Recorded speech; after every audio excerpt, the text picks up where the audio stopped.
Hey everybody, I hope you are well on this glorious fall day. At home, because of the wind and the leaves, every leaf that falls and that the wind chases around the yard, my dog thinks is a brand new animal that she should be chasing. So we're having a lot of energy in my house today from Nellie. In terms of what's happening in the legislature, we are now hoping and hope we are close to having a special session probably in early November. We had the House Democrats had their offsite caucus this week on Monday in Mystic, where we get a chance to sit down and have a specific policy discussion that focused on special session and a little bit about what's coming up next and what people are hearing in their districts, as well as just to get to spend a little social time together, which is nice for all, when things get stressful. It's nice to have had the chance to have shared a meal with people in less stressful times. So that involved a lot of driving to Mystic, but it was really worthwhile. In terms of special session, we are hoping and pressing that it will include a housing bill, which my understanding is we have a strong housing bill that we are nearing total agreement on. I hope that's the case. Some education bills that were strongly bipartisan, that just didn't make it over the line for other reasons. And we talked about setting aside some money for a federal response fund. Now we are in the fortunate position of being able to do this because Connecticut's revenues have been so strong. Since we set the budget or passed the budget in June, we have had nearly $800 million in additional revenues come in. So we are able to both make additional payment, as well as we are paying off our pension debt more quickly than any other state in the nation. I think we're now in the top 3 at least. So we have a robust repayment schedule. We will have additional money to go to pay down pensions, but we also have enough money to set aside for this federal response fund, and we have agreement from the governor to do that. We are still negotiating the specific structure for that and the amount of money we will set aside, so stay tuned on the specifics, but we do have important agreement on the overall structure, which is really good. We're all trying to keep up the pressure to make sure that we actually have this session, because I think it's really important to get those things out of the way.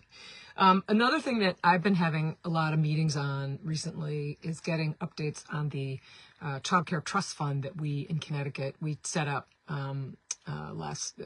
this past session.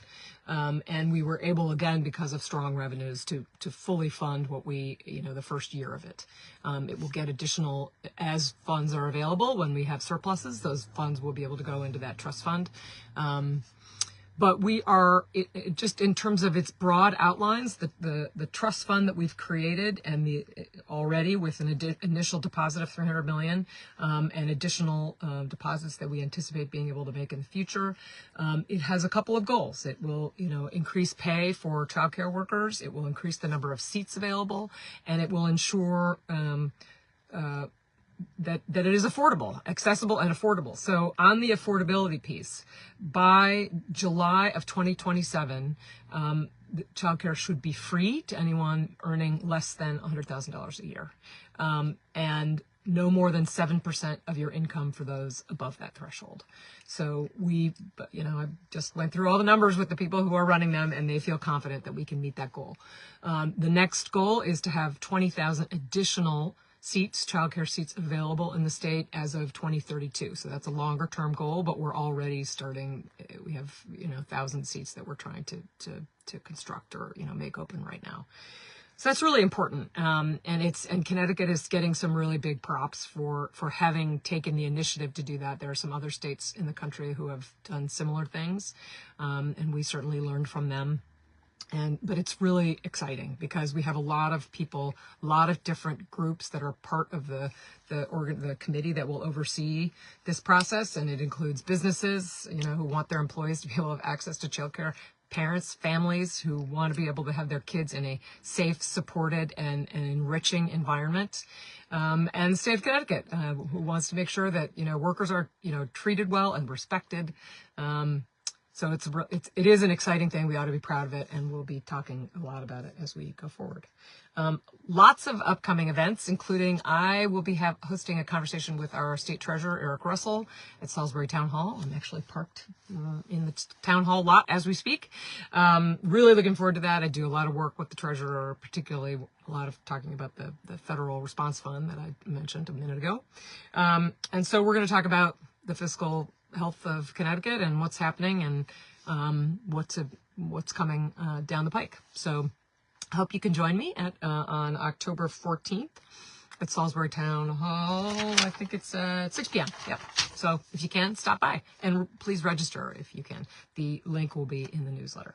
There are, of course, loads of fall festivals. 'Tis the season. Salisbury's is this weekend. I think, Washington's is this weekend. Falls Village has one on the 18th. Lots of Halloween events. We'll try to list as many as possible in the new newsletter. I will close with a funny post that I think will be in the newsletter from, I think it was from DEEP, from the Department of Energy and Environmental Protection, which tried to predict or put out a schedule of peak foliage dates. And apparently the peak foliage day for the Northwest corner was October 7th, which made me laugh because, like, who gets to pick a day for peak foliage? I mean, I think we're just beginning to come in our own out here. So please enjoy the post-peak beautiful foliage in the Northwest corridor and throughout the region. So hope you're well. Have a great weekend.